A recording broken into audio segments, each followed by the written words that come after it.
Olá, boa noite, pessoal. Aqui eu sou a Márcia, fundadora do Rotary Clube Formosa Itiquira. E estamos aqui mais uma vez com o nosso podcast Rotary Formosa Itiquira em Ação. Companheiro Wesley, boa noite. Boa noite, companheiros. Boa noite, Charles. Seja bem-vindo. Boa noite, Marcel. Muito obrigado mais uma vez. Boa noite, hoje a gente está aqui também com a presença do nosso companheiro Abel. Boa noite. Boa noite. Boa noite, nossos ouvintes, né? Nossos seguidores. Nossos seguidores. Aqui eu estava aqui querendo tampar a dona Márcia aqui, mas me pediu para afastar um pouquinho. Gente. Hoje o centro é o nosso companheiro Charles de Assis, natural de Anápolis, reside na cidade de Formosa desde o ano de 2007. Formado em Direito, ingressou na assistência social no município, compondo a equipe técnica do acolhimento institucional para crianças e adolescentes, Mãe Social, em 2018. Com passagens pelos Conselhos de Direitos, atua como assessor técnico da gestão da Secretaria de Desenvolvimento Social e atualmente esse menino é presidente do Conselho Municipal de Direitos do Idoso de Formosa. Sou dentro. Vamos lá. É isso, boa noite, pessoal, boa noite. Prazer estar aqui, gostaria muito de agradecer o convite, né, Márcia, pela oportunidade de poder falar um pouco sobre política pública do idoso aqui, poder falar um pouco sobre o direito da pessoa idosa no nosso município e esse contexto aí no país. Que bom. Quero dar um abraço aí para o nosso presidente Juliano Mendes, aí à frente do nosso clube, nosso presidente querido. Também falar aí um pouquinho da Oral Sim, que está nos prestigiando, é nosso parceiro, sempre nos ajuda. E vamos lá, você começa com a primeira pergunta? Começo sim. Charles está aqui, vamos lá, nossa primeira pergunta. Qual a função e a importância do Conselho Municipal dos Direitos do Idoso? Então, o Conselho tem um papel fundamental no momento em que a gente precisa fiscalizar ou acompanhar as ações que são executadas dentro do município no que diz respeito à pessoa idosa. Né? Então, é um órgão paritário, é formado por metade dele de pessoas governamentais e órgãos não governamentais, né? E esse colegiado ele tem a função realmente de visualizar dentro do território se essas ações elas estão sendo executadas ou não, né? Então nós não estamos falando só de política pública aqui, a gente está falando de todo tipo de ação voltada ao direito, à garantia de direitos da pessoa idosa, e a gente precisa fazer esse diagnóstico e entender se essas ações elas realmente estão sendo executadas, se elas são suficientes, se a demanda que o município tem ela é absorvida na capacidade de atendimento desses órgãos. Né? Então o Conselho basicamente ele acompanha, fiscaliza, delibera ações voltadas à política pública da pessoa idosa no nosso município. E garantir o atendimento a todos, né? Sem dúvida alguma, né? O público idoso é um público prioritário. Né, desde o lançamento lá no Estatuto, né, claro que houve questões na Constituição Federal, mas a virada de chave foi no momento em que foi instituído o Estatuto da Pessoa Idosa, né, o Estatuto do Idoso, lá em 2004, 2003, desculpa, e esse momento é onde a garantia de direito da pessoa idosa foi estabelecida. Né, então a gente precisa realmente visualizar isso como uma garantia de direito, né? Então eu preciso realmente visualizar, ver se essas ações elas estão adequadas e se esse atendimento está chegando de forma qualitativa para esse público. Só tem uma pergunta aqui que nem faz parte, que eu creio que nem deve estar aqui. Você acabou de nos falar que o Estatuto foi criado lá em 2003. Isso. De lá para cá, já teve até porque a gente sabe que, graças a Deus, nosso país está virando um país que estamos vivendo mais. E tenho certeza que a pessoa idosa, devido ao Estatuto do Idoso, está garantindo e concede essa maior longevidade para as nossas pessoas idosas, né? Aí vem a pergunta, teve alguma alteração, já alguma atualização lá de 2003 para cá? Houve vários avanços, né? Nesse contexto histórico, a gente percebe que a população está cada vez envelhecendo mais. Então, quando você olha num paralelo, né, nos últimos índices do IBGE, por exemplo, a gente tem uma diminuição muito maior de pessoas nascendo. E aí é só a gente olhar para os nossos familiares, né? Os meus avós tiveram mais filhos, meus pais tiveram menos e a minha geração está tendo menos ainda, né? Em contrapartida, as condições ali de bem-estar e ofertas de serviço de qualidade, principalmente voltados à saúde, ela tem aumentado. Então, se eu tenho mais acesso à saúde, se a ciência consegue me garantir uma qualidade de vida, eu vivo por mais tempo. A expectativa de vida aumenta. Então, esse movimento faz com que nós tenhamos uma sociedade mais idosa e que nós tenhamos que ter, né, uma atenção maior.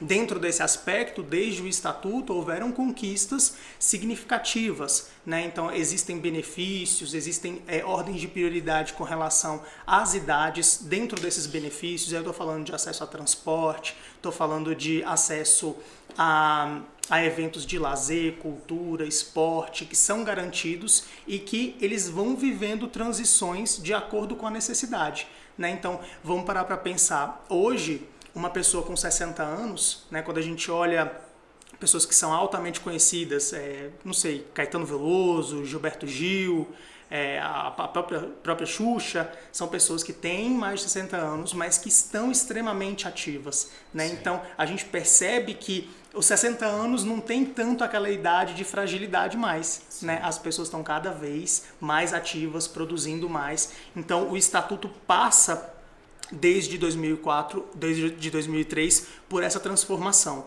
né? Então, se eu puder citar mais algum, o símbolo da pessoa idosa já não é mais aquele senhorzinho com a bengala, já é uma pessoa, né, normal ali, vamos dizer assim, com características normais, não difere em nada, ele não está curvado, ele não usa uma muleta, e só tem a identificação de 60 a mais ali. E isso são avanços que acontecem, que a gente precisa olhar para esse contexto histórico e entender que a nossa população está mudando, né? Sim. Que a gente tem essa idade aqui de 60 anos, mas ela está cada vez mais ativa, produzindo mais.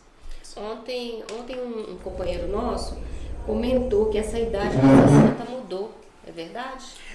Na realidade não, a pessoa idosa é considerada uma pessoa acima de 60 anos. A grande diferença é a questão dos benefícios. Então, existem benefícios que a partir de 60 anos eu já tenho direito. Por exemplo, atendimento prioritário.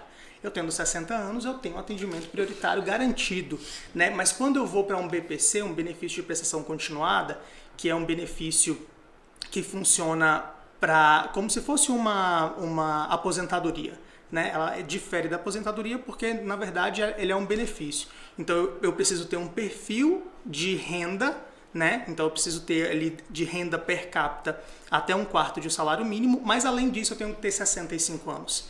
É tudo o governo olhando para esse cenário, né, e percebendo que esses idosos de 60 a 64, 65 incompletos, né, ou 64 anos, conseguem produzir ainda. Entendi. Você falou muito de fiscalização, né, que o Conselho fiscaliza todos esses direitos. E tem alguém que fiscaliza o Conselho? Quem fiscaliza o Conselho? Na verdade, o Conselho por si só é um órgão de controle, né, a gente chama de órgão de controle social. Então, teoricamente, não existe uma pirâmide em que eu coloque os órgãos um acima do outro, né? O Conselho está ali no topo, né? Assim como os órgãos de justiça, Ministério Público, Poder Judiciário, para justamente fiscalizar a oferta do sistema de justiça. É claro que se tiver algo que seja muito incoerente dentro da execução do Conselho Municipal, cabe ao Conselho Estadual analisar, né? E se acontecer isso a nível de Estado, cabe ao Conselho Nacional do Idoso analisar, né, de cima para baixo. Mas são todos órgãos de controle que buscam garantir a devida oferta do serviço para essa população. Eu não sei em relação ao Conselho do Idoso, que lá no da criança e adolescente. A gente sabe que o Ministério Público também anda muito junto.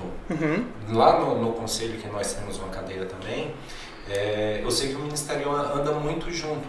Ele também anda junto com vocês? Nós temos um diálogo muito positivo com a doutora Andréa, né? Ela é da 6ª Promotoria aqui, ela que cuida da parte da pessoa idosa dentro do nosso município. Então existe já uma ligação com ela justamente para entender essas demandas que acontecem de violação de direitos do idoso. Geralmente o equipamento socioassistencial que cuida dessas questões é o CREAS, que é o CREAS cuida dessa questão da violação de direito do idoso, e a gente tem uma comunicação ali para entender até mesmo um diagnóstico, né? O conselho, antes de qualquer coisa, antes de tentar atuar, ele precisa conhecer o diagnóstico do território, né? Eu preciso saber que tipo de desproteção está acontecendo para que eu planeje ações ali durante o ano que sejam realmente eficientes dentro dessa perspectiva. Como surgiu esse conselho? Então, o conselho no nosso município ele surge na Lei Municipal 334 de 2010. Né? Então, o estatuto foi lá em 2003. Lá em 2010, né, que o município de Formosa se atentou a criar uma lei que garantisse, né, que existisse esse órgão colegiado para poder tratar essas situações das políticas públicas da pessoa idosa, e de criar um fundo que fosse necessário para gerir, né, ações aí, fortalecer principalmente o terceiro setor que a gente chama, né, que são as iniciativas privadas aí que tratam de serviços socioassistenciais para a pessoa idosa, sendo um braço do poder executivo. Só um minutinho, por favor, dona Márcia. Queria mandar um abraço aqui para o nosso querido amigo aqui, Edivaldo Alves, nosso querido passarinho, né, que está aqui nos acompanhando. A Dani também Gonçalves, a nossa secretária executiva lá da Casa de Direitos, aqui mandando vários corações. E boa noite, maravilhosos. Aí continua, tá aqui. Parabéns ao nosso presidente Charles. É gratificante ver o Conselho Municipal do Idoso crescendo em benefício dos nossos idosos. A nossa querida Zilma também aqui.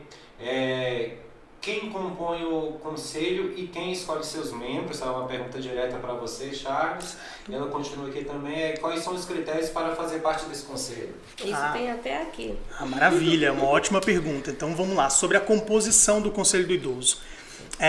Por lei, essa composição ela precisa ser paritária, né? Como eu disse. Então são órgãos ali dentro do executivo. Nós temos 10 cadeiras. As 5 cadeiras são de secretarias municipais que trabalham com políticas ligadas à pessoa idosa.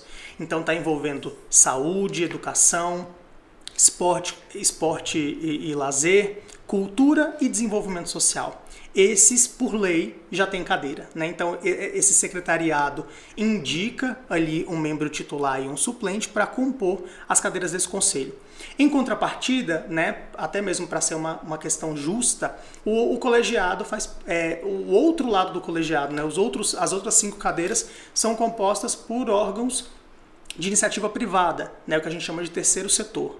Então, dentro lá do regimento, eu faço uma convocação, e aí é um ofício de grande circulação, para entidades que estão inscritas dentro do Conselho. Então, o primeiro critério para você participar do Conselho do Idoso é você ter uma instituição ou um grupo organizado que trabalhe com esse público e que esteja inscrito dentro do Conselho.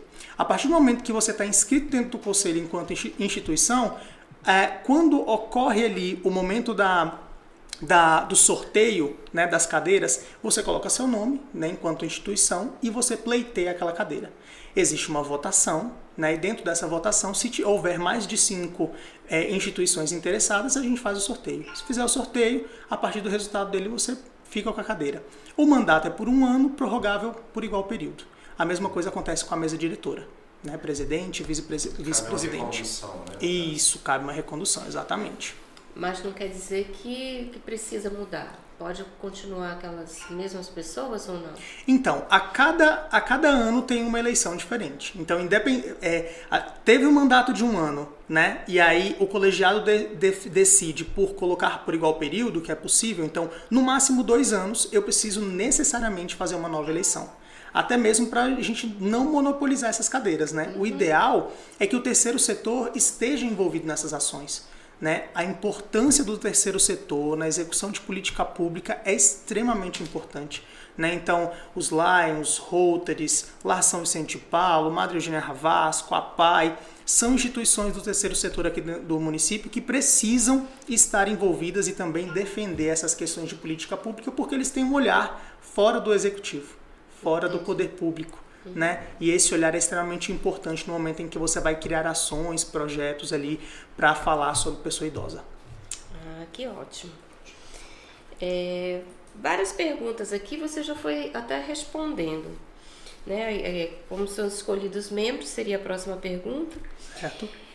Charles, tem alguma verba destinada para esse conselho? Então, hoje, nem a assistência social tem ainda um percentual já definido, né? Como acontece com a política de saúde e educação. Então, é algo que a gente precisa avançar ainda. Se eu tenho um percentual da arrecadação ali anual destinado especificamente para uma política pública, eu fortaleço ela, porque eu não trabalho com o que sobra, né? Eu trabalho com um valor específico. Não, se eu tenho 1% da arrecadação indo para um fundo, né, o fundo da assistência, o fundo do idoso, eu consigo trabalhar uma perspectiva de planejamento. Mas o Conselho do Idoso, ele passa por uma evolução.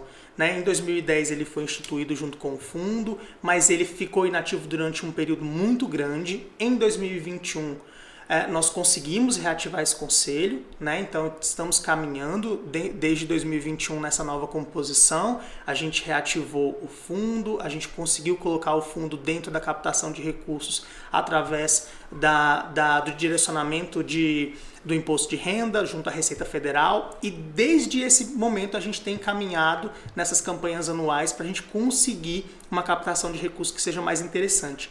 A gente acredita que a partir do momento que um fundo tem um aporte, né, as ações elas criam mais valor. Sim. Né? Porque eu já não fico mais tanto no planejamento, eu já consigo executar. E isso é extremamente interessante. Então, nesse momento, a gente passa no conselho por esse período de tentar captações de recursos e mostrar também para o executivo local a importância de ter um aporte suficiente para a gente conseguir atender esse público nessa perspectiva socioassistencial, que é o que a gente executa dentro, né, do conselho. E esse fundo, já que a gente está falando aí do fundo, os projetos que são feitos com esse fundo, é feito direto pelo conselho ou são instituições do terceiro setor, como você usou bem, que apresentam a vocês esses projetos e conseguem ter esse fundo? Então, o dinheiro do fundo, os recursos, né, que vão para o fundo do idoso, ele pode ser utilizado tanto para a execução de projetos dentro do executivo, né? Então, assim, eu posso subsidiar ações do conselho propriamente dito, então a execução mesmo, educação permanente, verbas para eu conseguir fazer locomoção diárias, mas eu também consigo financiar ações, projetos do executivo e do terceiro setor. Então, assim, o que precisa acontecer? Esse terceiro setor que está inscrito dentro do conselho ou o executivo, através dos programas e projetos voltados à pessoa idosa, precisa apresentar, né, formalizar um projeto apresentado lá no conselho e dizer, eu tenho esse projeto aqui, né, o custo dele é tanto, e aí eu gostaria de apresentar a proposta para o colegiado para ver se eles aprovam ou não. O colegiado se junta, analisa aquele projeto. Se o custo desse projeto puder ser financiado pelo fundo e o colegiado entender que ele é positivo, aí esse projeto passa para frente e a gente consegue financiar o projeto, essa ação. Que ótimo. Todos os conselhos, eu acho que têm seus desafios, né? Suas dificuldades. Quais são os principais desafios do Conselho do Idoso que você vê assim? Os desafios são enormes, né?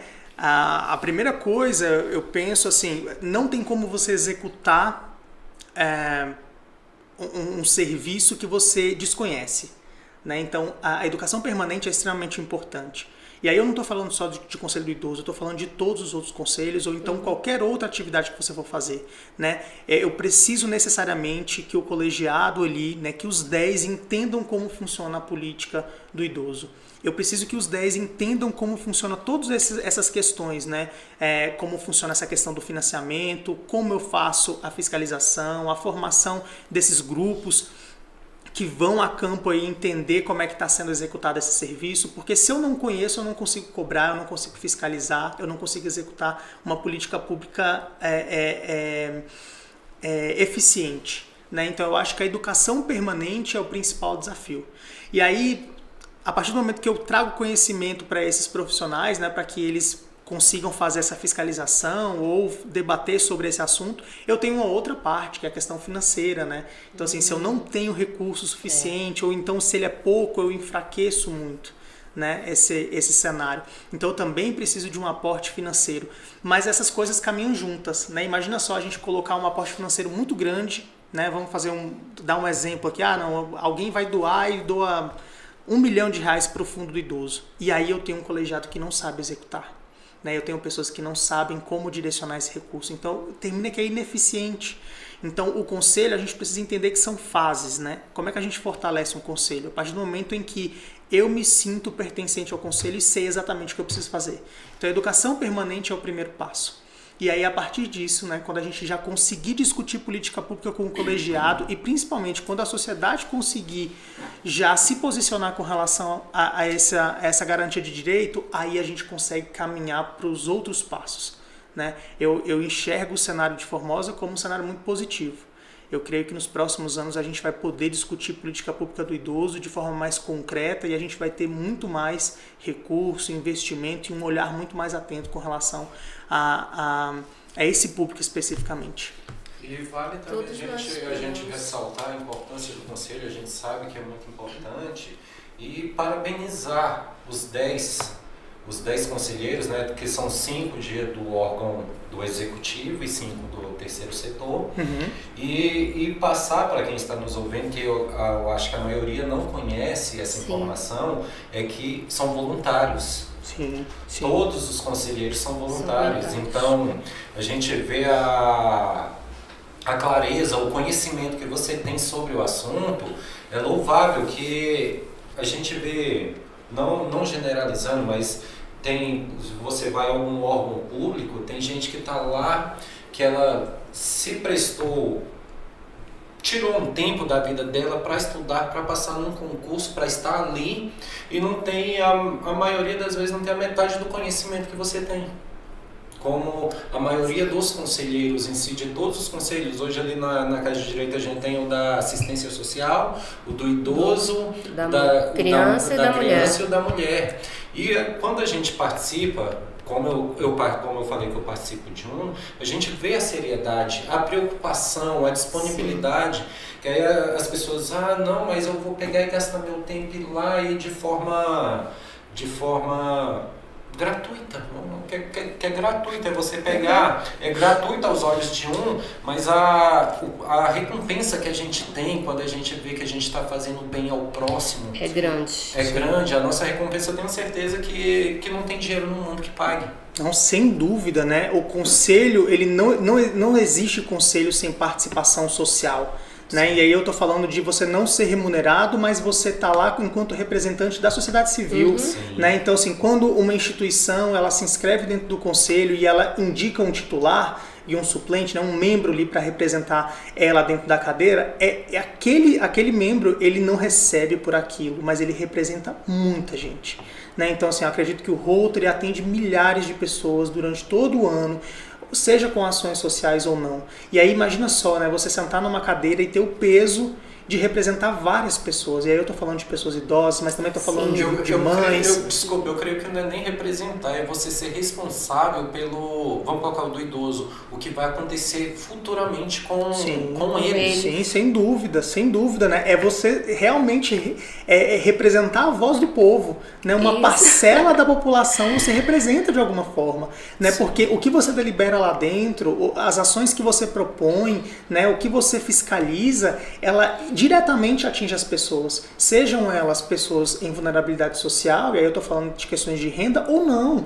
Né? Às vezes direitos. Né? É uma garantia de direitos. Quando a gente fala da pessoa idosa, a gente às vezes pensa muito no idoso que está lá numa situação de pobreza, né? Está num ciclo de pobreza, violência, mas eu estou falando de um idoso que pode estar dentro desse cenário com questões de renda ou não. Então a gente sabe que hoje o cenário da pessoa idosa, a violação de direitos que acontece na casa do rico, na casa do pobre, na casa de todo mundo. Então, olha só, quando eu represento o Conselho do Idoso, eu estou falando por todos os idosos da cidade. Né? Eu participo, né, do Conselho do Idoso, a gente tem a cadeira lá, e eu tenho aprendido muita coisa, coisas que eu nem imaginava, né, que eu não sabia. Hoje eu estou fazendo perguntas aqui para você, até para a gente poder passar para os nossos ouvintes e tal, mas assim, que eu também fui aprendendo lá, que eu também desconhecia. Então, assim, é muito importante você participar, e eu acho que hoje a gente tem essa facilidade da rede social que muitas vezes, em muitas partes atrapalha, né? Mas por outras tem ajudado bastante. Esse conhecimento sobre os direitos do idoso, eu acho que é muito válido a gente ter essas redes sociais para passar para aqueles que não têm conhecimento. Nossa, né? Sem dúvida alguma, eu costumo dizer que o eixo informação é a arma mais importante. Sim. Às vezes a gente pensa em bem projetos... Passada, né? Não, sem dúvida, né? Sem dúvida, a informação ali de qualidade.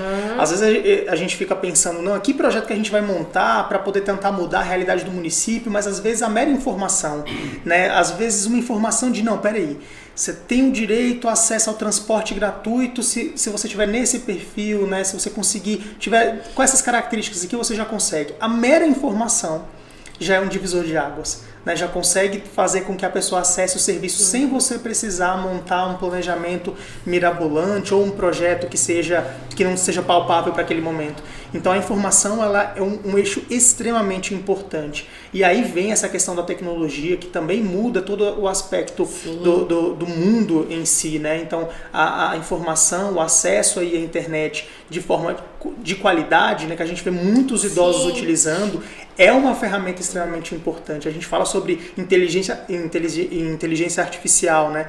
Participei de uma capacitação com o Conselho do Estado, Conselho Estadual da Pessoa Idosa, na semana retrasada, que falava justamente sobre isso, né? A relação do idoso com a inteligência artificial. E o tanto que isso pode ser positivo, né? Porque ali eu tenho respostas automáticas para dúvidas que eu tenho.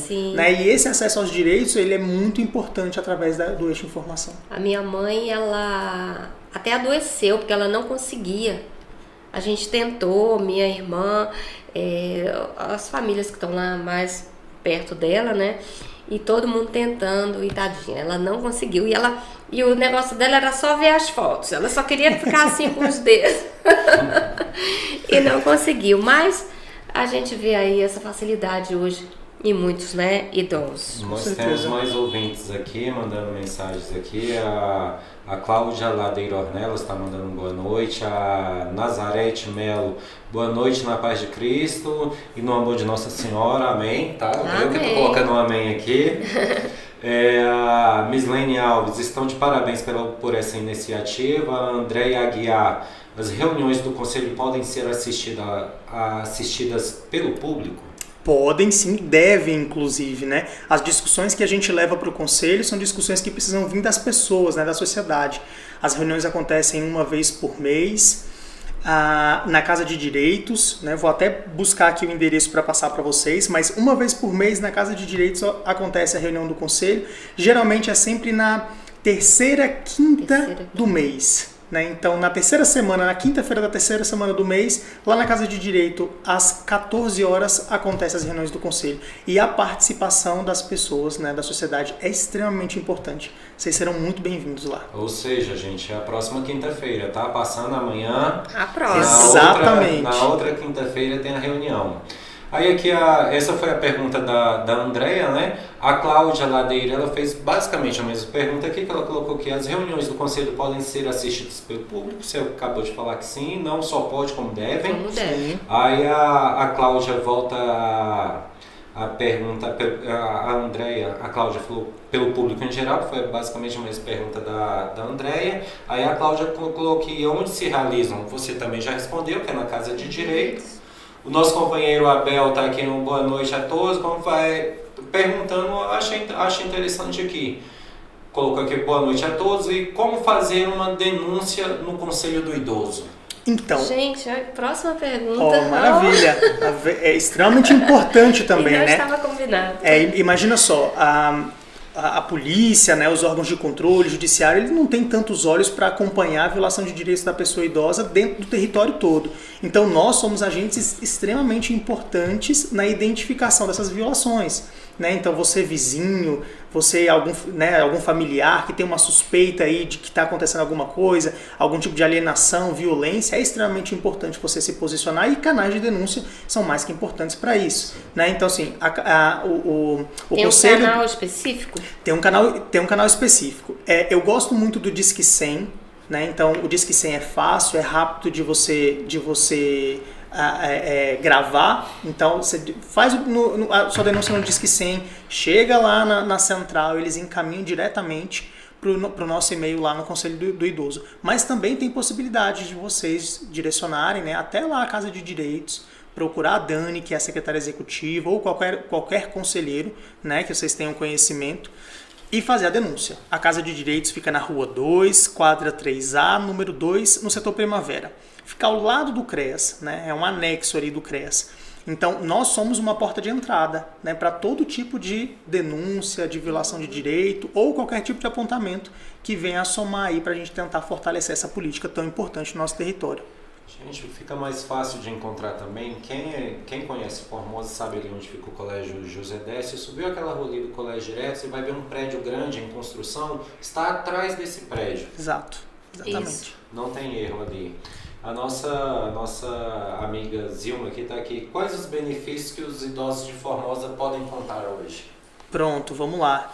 Eu até elenquei aqui para a gente conversar sobre isso, sobre os 8 tipos de benefícios que nós temos. Né? Então, eu tinha conversado com vocês que nós tínhamos um paralelo. Né? Dentro do Estatuto, eu tenho benefícios para quem tem 60 anos ou mais e para aqueles que têm 65 ou mais. Né? Então, o benefício de 60 anos completei 60 anos, sou identificado como uma pessoa idosa e aí eu tenho atendimento preferencial em órgãos públicos, né, ou privados. Necessariamente meu atendimento precisa ser presencial ou preferencial.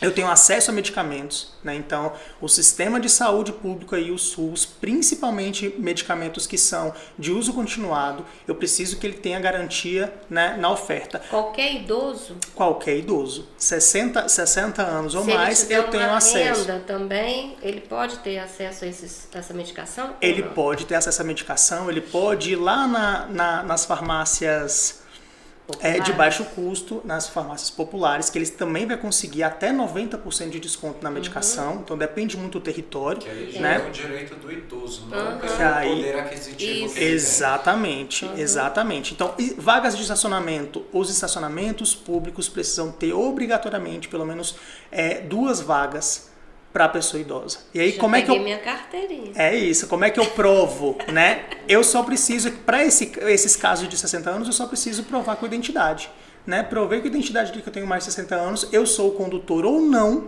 eu tenho direito à vaga, certo?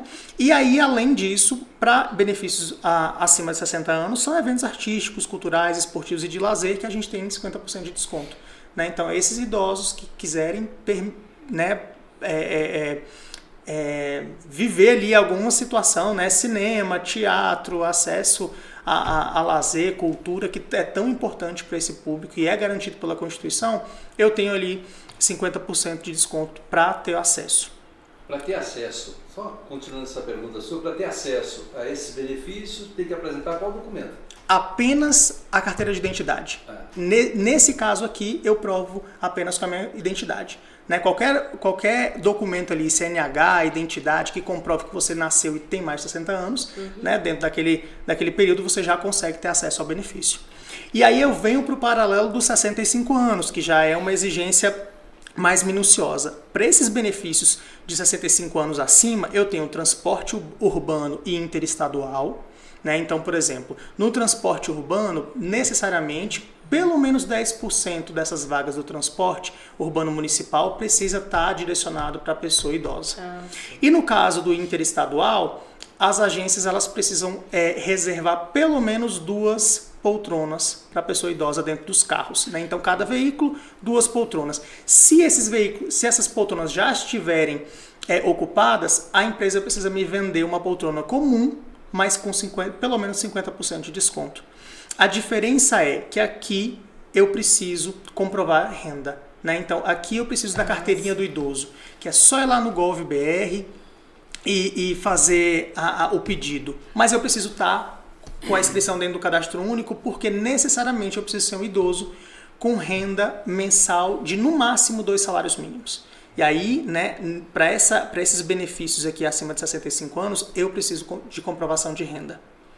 Se eu quiser pleitear o benefício da prestação continuada, que funciona muito parecido com uma aposentadoria, mas é um benefício, eu preciso ter no máximo 1/3, 1/4 de renda per capita do salário mínimo. Então, assim, a minha renda ali da família não pode ser superior a 1/4 do salário mínimo. Se eu estiver dentro desse perfil, eu consigo esse benefício de prestação continuada através da assistência ali, e não na previdência como é o praxe, né? Como é de praxe ali, como é comum.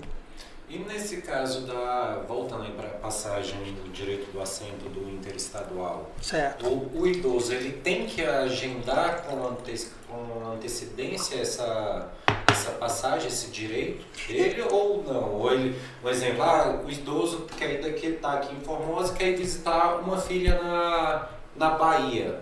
Ela só pode já chegar lá no guichê logo e solicitar, pleitear esse assento, ou ela tem que agendar? Então, na realidade, varia muito. Varia muito da disponibilidade da poltrona, empresa, né? Então, assim, da aviação, se o ônibus está saindo daqui a 10 minutos e esses 2 assentos não estão ocupados, eu apresentando minha carteirinha, eu tenho, né, direito de fazer minha viagem sem pagar. Mas aí, se essas poltronas estiverem ocupadas, se já tiverem 2 idosos ali, aí eu vou precisar comprar necessariamente, né? Então vai muito da organização ou marcar para uma outra data, exatamente. Eu tô falando porque eu já tive pessoas vindo para cá. Não, eu já tive pessoas vindo para cá e não conseguiu, tinha que agendar. Aí não ia dar certo para vir junto, né? Então por isso que eu tô falando que não consegue assim também tão fácil. Certo. Você tem que agendar mesmo.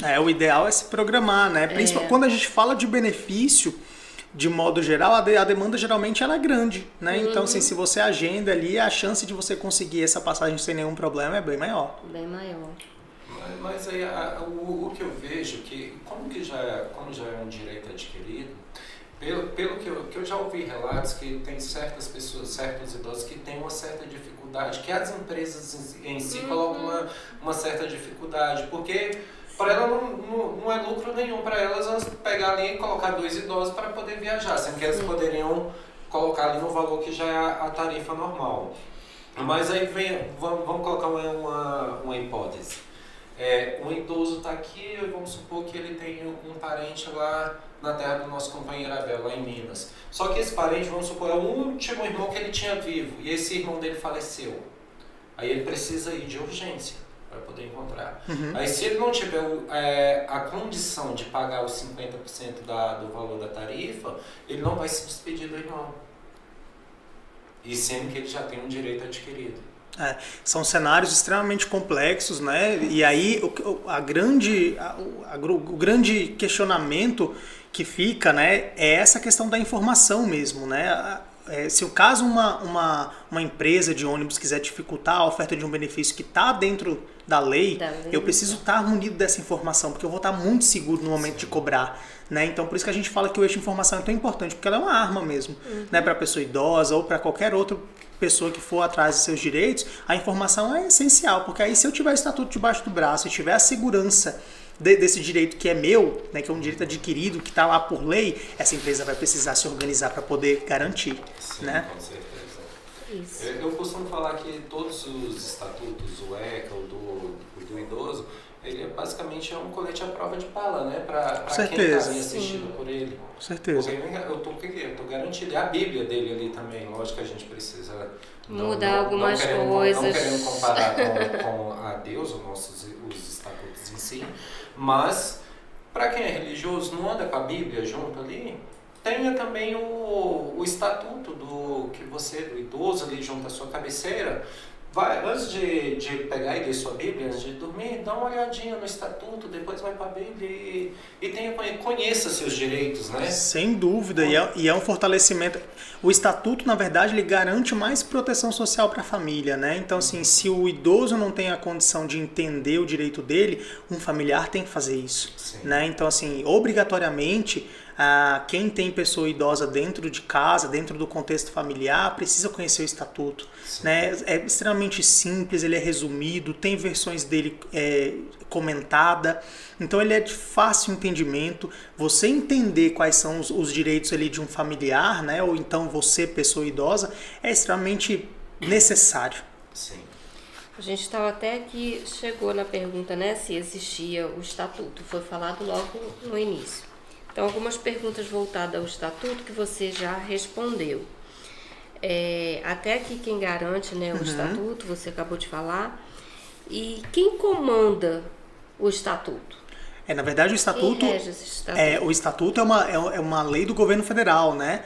Então vem lá de cima, né? Assim como a Constituição, o estatuto é promulgado por lei federal, sancionado lá pelo presidente, né? Então existe todo um estudo, a gente falou muito da evolução desse estatuto, né? Então os apontadores durante todo esse período, desde a promulgação desse estatuto, esses apontadores é que direcionam se ele precisa de atualização ou não, se precisa mudar ou não, o que eu preciso adaptar para vir de encontro à evolução que está acontecendo. Né? Porque a evolução é constante e nos últimos 10, 20 anos, né? O Estatuto está com 21 anos.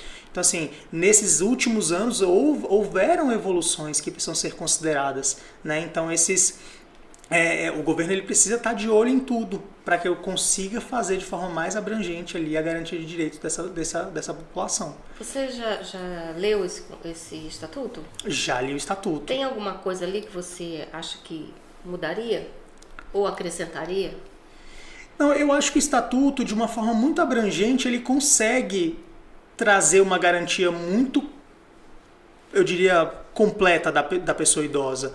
Né? Eu acho que é muito difícil apontar assim, algo que precisasse ser mudado. Eu acredito que quando a gente trabalha na ponta, e aí na ponta é diretamente, né, na garantia de direito, então eu não estou planejando lá na frente, eu estou realmente trabalhando na ponta. A gente percebe que de alguma forma esses benefícios, esses direitos que são garantidos, eles são suficientes. O grande problema de quem está na ponta para trabalhar com a garantia de direitos da pessoa idosa é realmente esse entendimento do contexto familiar. Então, por questões culturais, né, aqui no Brasil especificamente, é muito difícil. É mais ou menos a gente falar sobre aquele ditado popular que diz assim, uma mãe cria 10 filhos, mas 10 filhos não cria uma mãe. Né? Isso é muito forte dizer, porque quando você olha nos contextos das famílias brasileiras, principalmente dessas famílias que estão em vulnerabilidade social, a gente percebe que esse idoso vai ficando jogado.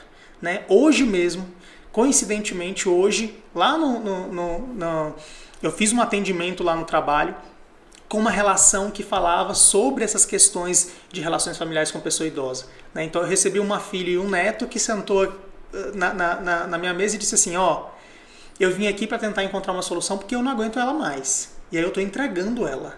Né? E aí eu fui explicar que não existe entrega. Né? Por lei, os filhos eles são responsáveis pelos pais. Né? A partir da velhice ou enquanto ele estiver enfermo, né? Em situação de doença. Então não existe isso de entregar. Vou lá deixar no asilo. Eu ouço muito isso. Né? Vim lá do Lar São Vicente de Paulo. E estou tentando entregar lá porque eu não sei o que eu faço. Me ajuda lá a colocar minha mãe lá dentro. E, na verdade, a ILPI, né, a Instituição de Longa Permanência para o Idoso, que é o Lar São Vicente, tem uma característica completamente diferente. O fluxo de encaminhamento de idosos é diferente. Né? Lá não é um lugar onde eu posso entregar o benefício do idoso da minha casa e deixar ele lá. né? Então, assim, existe todo um contexto de abandono que faz com que os idosos cheguem lá. Então, os idosos lá necessariamente precisam ser negligenciados, passados por violência e não ter nenhum vínculo familiar, né? Os laços familiares estão rompidos. A partir disso, eu direciono o idoso para lá. Caso contrário, eu preciso cuidar do meu conflito familiar, né? Todos Então, aqueles que estão ali, eles têm conflitos? exatamente, né? O ILPI ela só recebe o idoso se o idoso não tiver para onde ir, né? Então eu esgotei todas as possibilidades. Eu fui na árvore genealógica lá e fui no filho, depois eu fui no neto, aí depois eu começo a ir na lateral, né? Fui no irmão, no sobrinho, no primo, né? Eu vou em todo o contexto familiar. A partir do momento que eu faço um estudo técnico e verifico que não tem possibilidade nenhuma, né? Se ele não estiver ali dentro do acolhimento, ele vai para a rua. E aí eu não garanto proteção social. Aí sim eu tenho a possibilidade de ingresso desse idoso lá dentro. Caso contrário, essa equipe técnica precisa trabalhar para que a família saiba conduzir a situação e receber esse idoso e garantir os direitos que estão na lei. Né? Então, garantir que ele tenha acesso à saúde, à alimentação, a lazer, cultura e seja o que for necessário para que ele consiga uma velhice plena, né? E com seus direitos garantidos. E é triste, né, a gente quando É muito escuta uma coisa triste. assim, né? É muito triste, né? Eu achei que era outros meios, eu achei que... Eu tava igual essa senhora, eu achei que a pessoa chegava e colocava lá. Não, o ingresso, né? Por isso que a importância de um fluxo, né? O ingresso dentro do Lar São Vicente de Paulo precisa de um estudo técnico, né? E só tem esse lar aqui? Ou E tem só outro a única instituição que não, recebe o idosos? único que recebe aqui idosos nessa situação só... é o Lar São Vicente de Paulo. Como a senhora perguntou aí do estatuto, se o Charles alteraria alguma coisa, eu queria ver se ele consegue me sanar uma dúvida. A gente sabe que o estatuto é feito lá pelo Poder Governo Federal. Pelo Governo Federal, e a gente sabe que a maioria dos estatutos eles são feitos de uma forma mais geral, que não tem como eles conhecerem a realidade de cada município, né? E seria esse o principal fator denominante ali do Conselho, poder tentar trazer o estatuto para a realidade do município? Sem dúvida alguma. Então, eu vou dar um exemplo muito forte que precisa ser seguido, né, pelos municípios. A partir do momento que eu tenho um conselho de direito, eu tenho um debate, eu tenho discussões. E aí eu preciso que tenha fóruns, que tenham realmente espaços onde eu posso discutir a política municipal, onde eu possa discutir a política estadual e a política nacional, né? E aí, de 2 em 2 anos, precisa-se existir conferências municipais, né? As conferências são espaços públicos organizados que existem ali em um momento do ano para que justamente essas demandas sejam discutidas de forma ampla. Então eu não tenho um colegiado mais com 10 membros, eu tenho uma conferência que envolve toda a sociedade, que é um convite a todos. Eu estou dizendo, venham e vamos discutir isso daqui para a gente melhorar. Então, percentual mínimo de direcionamento do Poder Executivo, ou a abertura de mais centros-dias, análise da oferta do serviço que está tendo, né? Como é que está o serviço da saúde, como é que está o serviço da assistência, como é que esse idoso está sendo visto dentro do território dele. Então esses momentos de discussão, de debates, eles são extremamente importantes para que a gente fortaleça e para que a gente tente construir, né, um cenário diferente. A gente começou aqui o podcast com você comentando, né, esse garoto, né? Então assim, a gente luta hoje porque eu quero que o meu território tenha condições mínimas amanhã, quando eu for idoso, né? Então a luta de hoje é um impacto, um impacto futuro, porque eu acredito muito que as discussões que nós estamos fazendo hoje vai impactar na vida da minha família, das pessoas que eu gosto, dos meus amigos e na minha também mais tarde, né? Então é realmente você plantar para tentar colher um futuro melhor ali.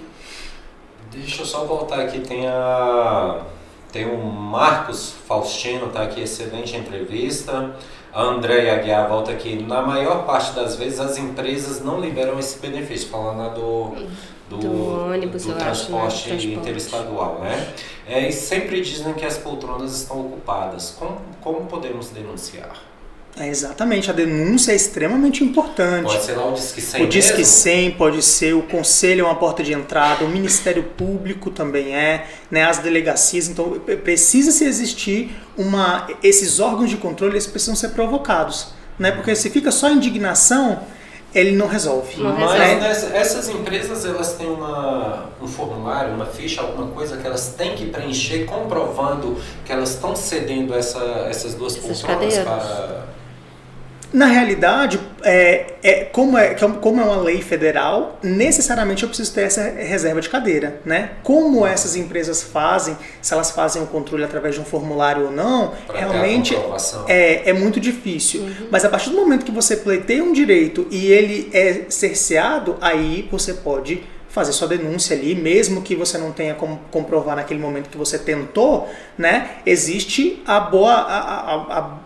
boa fé de que você foi no guichê, que você teve um diálogo ali, né, com uma pessoa presente como prova, talvez, e você não conseguiu o benefício. Isso é o suficiente para você fazer a denúncia. Todo mundo tem um celular. Gente, estou aqui no guichê aqui Exato. da viação tal, estou tentando pleitear aqui meu direito e estão falando que tá. falando que não tem. Exatamente.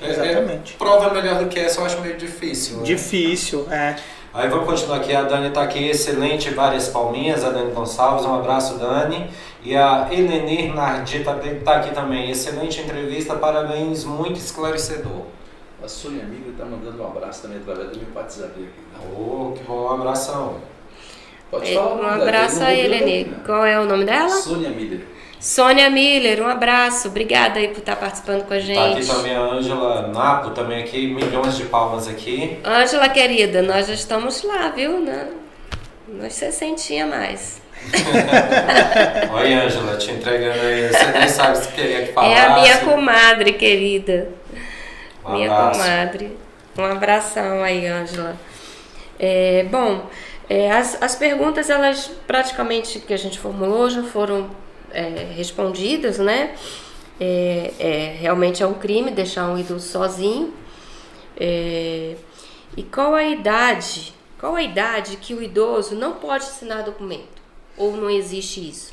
Na verdade, não existe uma idade, né? É muito mais da condição intelectual dele, né? A gente sabe que com a idade os problemas, as doenças, elas se agravam, né? A gente estava até conversando hoje no atendimento que eu fiz sobre essas questões de interdição, né? Então eles me mostraram um vídeo falando de como era o comportamento dessa idosa, né? E era uma idosa extremamente ativa. No vídeo que eles mostraram, ela estava dançando. E ela não estava dançando como idoso, ela estava dançando como uma menina, uma garota de 40 anos, né? Ela estava dançando, rodando ali, comemorando a vida dela. E aí eles estavam querendo me mostrar assim que ela era muito ativa, né? Tipo assim, ela tem a opinião própria dela. E aí eles falaram, a gente tem dois caminhos. Ou nós vamos deixar ela dentro de um asilo, ou a gente vai interditar ela. Eu falei, mas a interdição não cabe, né? Você me mostrou esse vídeo aí, ela não vai ser interditada tão cedo, né? Então, essas questões de assinatura de documento, ela vai muito de acordo com esse grau, né? Se a partir do momento que o idoso não tem mais o discernimento, né? Que ele não consegue entender mais e existe algum laudo, um CID que comprove isso, aí sim, né? Ele não pode mais exercer essas atribuições, né, de responder civilmente por ele. Caso contrário, ele vai respondendo até quando ele conseguir, né? Essas questões que a gente fala sobre interdição, ela é muito importante dizer aqui, né? Os números de fraude que ocorrem com pessoa idosa é muito alto. Primeiro que o idoso ele é enganado facilmente, né? E aí eu costumo muito falar sobre violência visível e violência invisível, né? A visível é quando um banco ou uma financiadora engana ali o idoso, que acontece muito, né? Quando a gente foi fazer o diagnóstico, a gente conversou com órgãos de controle, com o judiciário, e tinha muitas ações voltadas para essas questões de fraude com a pessoa idosa. Isso é violência visível. A invisível, ela é triste demais, porque você não enxerga, porque ela geralmente ela é executada ela é cometida, né, por pessoas próximas. Então vai ser sempre um filho, vai ser, né, uma neta, vai ser um vizinho, vai ser um cuidador principalmente, porque as famílias que tem mais condições geralmente não quer ficar com a responsabilidade do idoso dentro de casa, coloca um cuidador e acredita que ele está sendo bem cuidado. E esse cuidador às vezes aliena, né? Existe uma alienação patrimonial, esse idoso já não sabe mais o que está fazendo com a aposentadoria dele, não sabe para onde está indo o dinheiro, e aí ele para de responder por ele. Então são situações que a gente tem que tomar muito cuidado. E hoje, como você falou, essa idosa aí desse atendimento seu, essa senhora, ela estava ali comemorando a vida. Eu tenho um exemplo próximo a mim. Felizmente meu sogro faleceu tem uns 2 meses, mas ele chegou aos 95 anos. Até 2 anos atrás ele ainda guiava o carro dele. Todo domingo na igreja, era as contas que ele ia pagar, era tudo, fazia de cabeça. Para que vai interditar uma pessoa dessa? Não tem condição, muito pelo contrário, né? A qualidade de vida. Imagina só se a expectativa de vida chega acima de 90 anos com lucidez, que maravilhoso que é Sim. isso. Né? Então eu acho que enquanto a família, a gente precisa priorizar que seja isso, né? Garantir acesso à saúde para que eles tenham uma vida mais longínqua possível e principalmente que as vontades do idoso também sejam respeitadas. Os conflitos familiares, eles existem e são inevitáveis, né? O idoso, é claro que ele em algum momento ali é como uma criança, né? O ciclo da vida é curioso, né? Porque é aquele momento que a gente retorna. Então, assim, nesse retorno é muito importante também ter paciência e saber lidar. Sim. E aí o conflito familiar eu preciso solucionar, né? Eu não posso dar um fim com uma atitude brusca, que é a questão que eu estava comentando para vocês aqui sobre o caso que eu recebi hoje. A minha mãe, ela tem mais de 80 e eu falo com minha irmã, a gente quando conversa, eu fico assim, Ingrid, mamãe, ela dá de 10 e nós duas juntas. Ela tem muito mais ânimo, né? E com pouco estudo que ela tem, ela consegue atingir a gente. Assim, em todos os sentidos, todos. É muito interessante isso, né? Eu tenho 2 avós vivas ainda, graças a Deus. Uma trabalha na agricultura familiar, ela é terrível, né? A mãe do meu pai, ela é extremamente ativa, muito mais disposta do que eu, inclusive. Pois é. E eu tenho uma outra que a minha mãe cuida, né? Coincidentemente, lá na casa dela, minha mãe fica com a minha avó, a mãe dela. E a minha avó é poetisa, né? Ela faz poemas, declama os poemas lá, existem as fragilidades, né? Claro, mas ela é, dentro de um cenário da velhice, ela tá à frente e a gente respeita muito isso. Sim, e é bom, né? Muito bom. Ainda mais quando a gente ouve falando de tantas dificuldades, né? Que tem com filhos, né? Com familiares, e a gente vê que o nosso, né? Tá lá bem. Isso Sem é dúvida, muito gratificante. sem dúvida. Bom, então vamos lá falar do nosso projeto Vidros do Futuro e os nossos eletrônicos. Nós temos aí alguns contêineres espalhados na cidade para recolher esses vidros. Então, se você tem garrafas, passa ali no deck, aí ó, a minha cabeça já não está funcionando, tá vendo? Nossos contêineres estão lá no deck. Estão na SPG Brim, estão na Secretaria do Meio Ambiente, no Laguinho do Vovô. E E para você que tem maior quantidade de vidros, você leva lá no Recicle Metais, lá no nosso amigo Herbert, ali do lado do lado próximo da a pecuária, né? pecuária ali. Os atacadistas ali. Tem um container grande que fica ali já na cerquinha, é só você despejar ali em seus vidros. Não precisa nem entrar, pela cerquinha mesmo. Pela cerquinha você já joga. Lá, Excelente. E os eletrônicos que a gente tem hoje na praça na praça da prefeitura, ali bem dentro da prefeitura mesmo, entrando na prefeitura, e ali no batalhão da PM. Esses materiais eletrônicos você também pode depositar lá.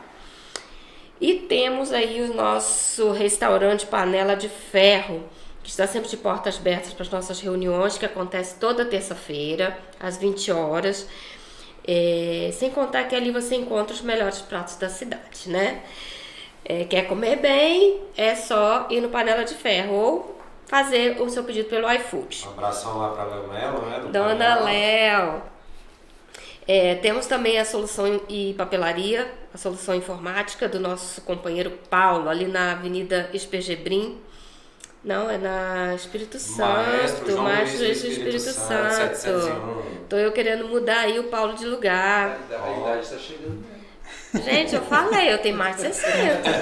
Uai. Aí nós temos também aqui o Mundo da Informática, Soluções Comerciais e Certificação Digital na Rua 6, número 337, no setor ferroviário. Quem quiser estar ligando lá para tirar alguma dúvida é o 3631-7511. E lá no Bezerra, se você estiver passando ali pela rodoviária, tem ali o... Rodoviária, ó.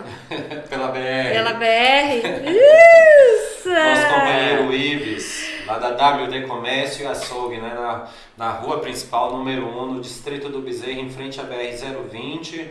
Nosso companheiro Ives, um abraço, saudade de você, Abração, companheiro. Ives, tem que aparecer. Nosso companheiro Ives terá o prazer em te atender, receber com os precinhos que cabem no seu bolso. E lá em Cabeceiras, o Empório Rural da nossa companheira Clarice. O melhor lanche. Se for em Cabeceiras, passa lá no Empório Rural da nossa queijo, amiga. Hein, gente? Ó, Clarice, eu sempre faço propaganda do seu queijo, hein? Quero desconto. Eu também quero. Nós temos a AWA Comunicação Visual, que fica lá na Avenida 6, número 1515, próximo ao Bretas. Do nosso companheiro, o Wesley. Ó. E a Silvia Biquínis, que é a esposa do nosso presidente Juliano. Você quer ir à praia, piscina, está sem biquíni, maiô?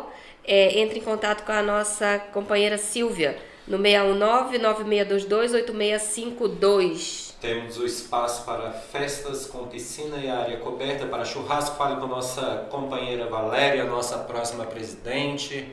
A partir do dia 1º de julho aí, ela estará à frente do nosso clube, que vai ser muito abençoado também, como está sendo o nosso companheiro presidente Juliano. E para entrar em contato, para qualquer dúvida, gente, é só entrar em contato pelo número 999577509. É só procurar a nossa companheira Valéria lá, que ela vai fazer um precinho especial lá para vocês. E aqui o nosso companheiro Herbert, do Recicla Metais, nosso companheiro Maciel, que está aqui sempre de porta aberta também, ajudando, nos orientando. Sorrisão, né? Pede pro povo se inscrever no canal, né? E o pessoal, se inscreve aí no canal, né, do nosso Maciel. Inscreve no canal TV também. De ponta. Web TV de Ponta. E se inscreve também no nosso canal do podcast Rotary Tiquira. Então, agradeço aí a todos pela participação. Companheiro Wesley. Agradeço também aqui a todos os nossos ouvintes, a quem nos mandou algumas perguntinhas aqui no nosso chat. Agradecer a André aqui, que foi bem ativa aqui nas perguntas também, tá dando aqui os parabéns. Excelente tema, tudo muito bem explicado. Muito esclarecedor. Volto para casa hoje enriquecido aqui com as informações. Eu também. Que o nosso E já sabendo meus direitos, já né? sabendo seus direitos. Então, me aguarde. Agradecer novamente aqui ao nosso amigo Maciel, que sempre, como a dona Márcia falou, sempre está aqui de portas abertas para a gente, para os nossos convidados, ao nosso companheiro Abel, que está aqui nos bastidores também, minha companheira Márcia aqui, que eu pego no pé dela até não poder mais. Agora eu tenho meus direitos. Agora eu sei dos direitos que ela tem, agora eu já sei onde eu posso pisar e onde eu não posso. Isso. E agradecer enormemente aqui mais uma vez a você, Charles. E tenho certeza que todo mundo que hoje ouviu aqui você esclarecendo, respondendo essas nossas perguntas aqui, já está com a mentalidade mais assertiva do que é o direito e o que não é do idoso. Sem dúvida, né? Na verdade, eu que agradeço, muito grato pelo convite. Fico à disposição aí de vocês, caso vocês precisem de qualquer outra informação que disser respeito, né, à pessoa idosa dentro do município. Eu gostaria também de destacar aqui que é muito importante o olhar do executivo dentro desse formato, né? Então, assim, nós estamos no ano eleitoral, principalmente. Então, eu acho que é preciso falar sobre onde o executivo quer que alguns posicionamentos cheguem, né? Então, assim, a participação do conselho, o fortalecimento de políticas públicas é extremamente importante. Então, nós estamos numa transição e a gente precisa saber para cobrar, né? Então, o que a gente espera minimamente?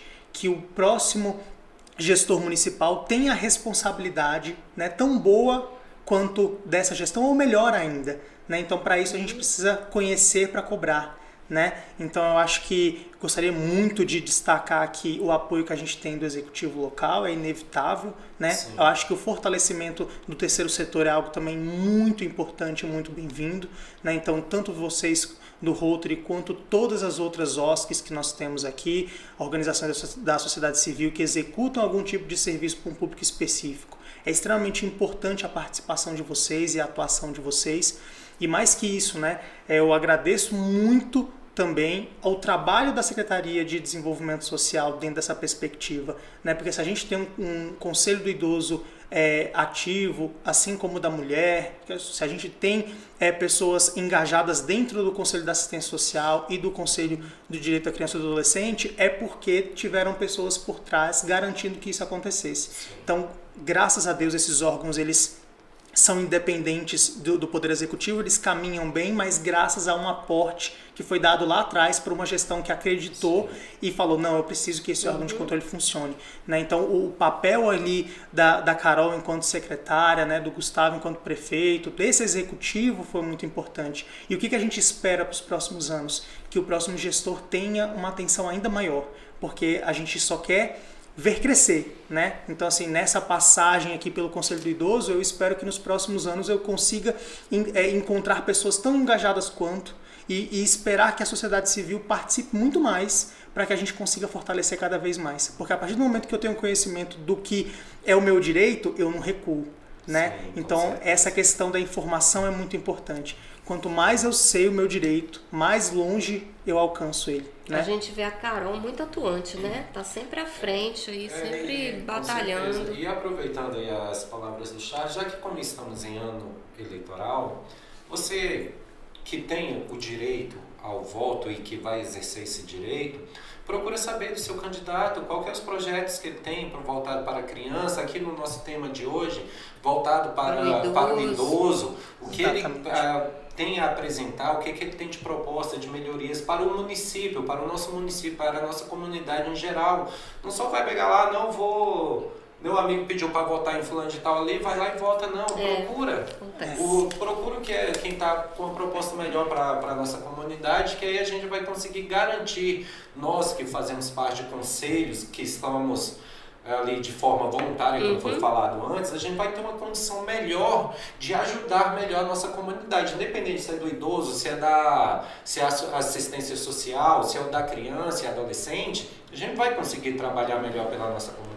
Sem dúvida alguma, é o voto responsável, né? Como que eu cobro um gestor durante 4 anos se eu não tiver a responsabilidade de pelo menos entender o porquê que eu estou votando nele, né? Então, assim, a dica que eu dou aqui hoje para esse gancho é justamente isso, né? Ver aí se o seu candidato pensa na política pública da pessoa idosa dentro do município. Se ele não tem nada a dizer, provavelmente seu voto não merece ser nele, né? Claro que o gestor precisa pensar em várias questões, mas o idoso é uma prioridade, né? Então, assim, eu acho que indagar os candidatos durante esse processo aí eleitoral é extremamente importante, é um voto responsável e que vai fazer muita diferença no nosso território, né? Antes de encerrar, eu só queria aproveitar que nós estamos no meio da campanha de arrecadação, né, do imposto de renda. A campanha chama Leão Amigo, é uma campanha de iniciativa dos conselhos junto com a Secretaria de Desenvolvimento Social. Então, o CMDCA, o Conselho do Direito da Criança e do Adolescente, junto com o Conselho de Direito do Idoso, está organizando, mobilizando aí as pessoas que vão fazer a declaração do imposto de renda para tentar direcionar parte do imposto de renda devido para os fundos municipais. Nossos fundos já estão cadastrados, né, diante da Receita Federal, então no momento que vocês forem lá fazer a restituição a declaração, na verdade, né, a declaração do imposto de renda, você consegue direcionar 3% para cada fundo municipal, e esse dinheiro faz muita diferença na execução das ações voltadas para a criança e adolescente e para o idoso do município. Esse dinheiro, esse recurso, né, ele é gerido pelo colegiado, então não é o executivo, não é o prefeito que decide, não é a secretária que decide, é o colegiado. Né? Não então, é desviado. Não é desviado, né? Então existe prova disso. Claro. É tudo muito claro, transparente e faz muita diferença, né? No ano passado a gente conseguiu um aporte interessante, a primeira vez que nós havíamos feito uma campanha de imposto de renda para direcionar para o fundo, a gente conseguiu uma quantidade interessante. Esse ano a gente está se movimentando, né, o máximo possível para conseguir mais ainda. O potencial de arrecadação do município é extremamente alto. Então gostaria muito de usar aqui esse meio de comunicação para dizer para vocês que até o dia 31 de maio, até o dia 31 desse mês, a gente consegue ainda fazer uma doação, seja ela direta ou através da declaração do imposto de renda, para quem não fez ainda, para os fundos municipais. E aí a gente consegue ser um agente transformador da realidade de crianças, adolescentes e idosos do nosso município. Então é isso aí, pessoal. Recado dado. E fiquem aí todos com Deus. E a gente volta na próxima, daqui a 15 dias. Um abraço.